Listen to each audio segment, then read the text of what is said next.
Bonjour à tous et bienvenue sur les petits papiers d'Ilse. Ilse, c'est moi, je suis Judith, démonstratrice Stampin' Up près de Lille. Je suis ravie de vous retrouver aujourd'hui pour une petite carte. J'avais envie de vous partager une carte plutôt simple, mais avec quelques trucs et astuces pour rationaliser l'utilisation du papier.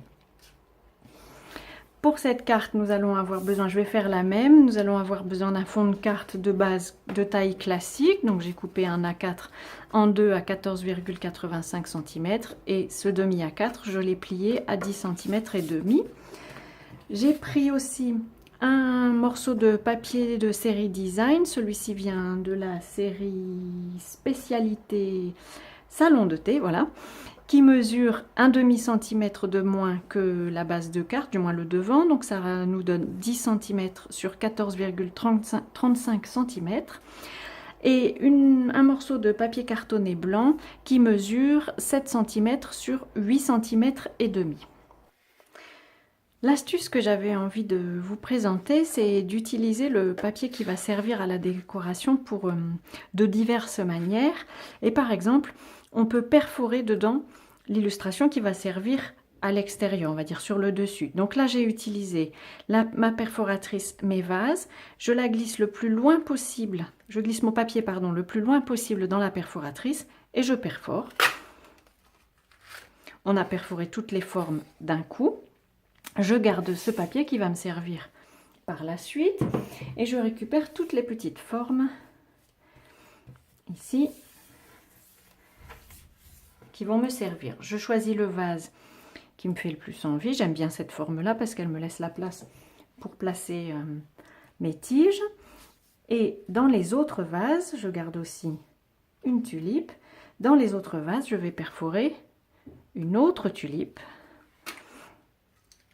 à chaque fois, donc ça me donnera 3 tulipes.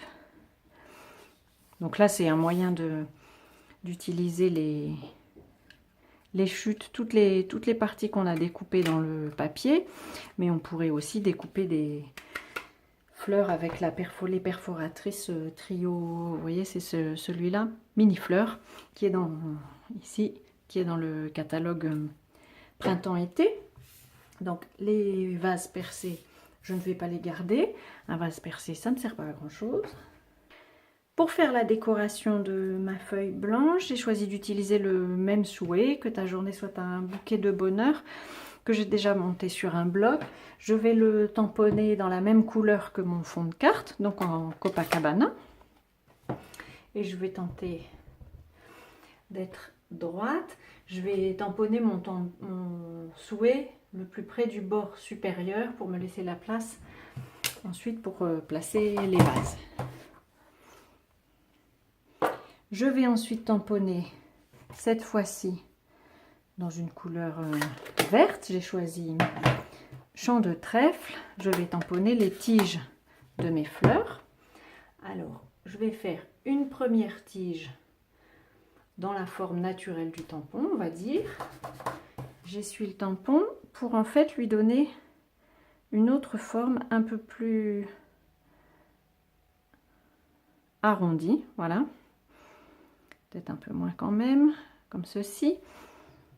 Ce qui me permet, c'est un des intérêts des tampons en photopolymère, c'est qu'on peut du coup leur donner des formes différentes. Ce sont des tampons qu'on peut tordre, si on peut dire. Et donc voilà, j'ai mes 3 tiges. Je vais maintenant y placer les fleurs. Alors j'ai envie qu'elles soient plutôt jaunes, mes 3 tulipes, mais du coup elles seront toutes les 3 d'une couleur différente puisqu'elles elles sont dans les mêmes tons mais pas exactement pareilles, comme de vraies fleurs. Je vais les poser sur des points de colle parce que c'est, je trouve, la façon la plus simple de les coller, toutes les 3. Hop. Alors je ne sais pas du tout si des tulipes de cette couleur existent, mais après tout, il doit bien y en avoir.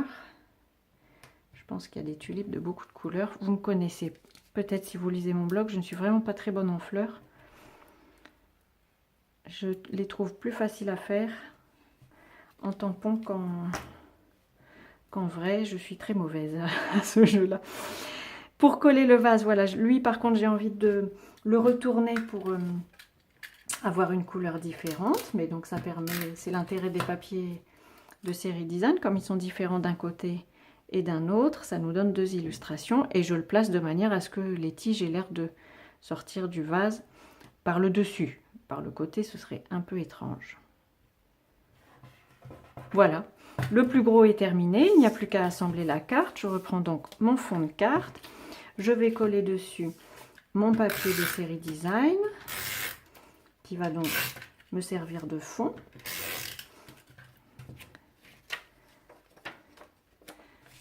Voilà.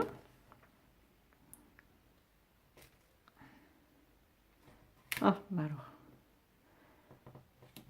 Voilà. Et puis, le papier que nous avons tamponné, pour changer un peu de mon prototype, je vais lui mettre des Stampin' Dimensionals pour donner un peu d'épaisseur à cette carte. J'enlève le dessous.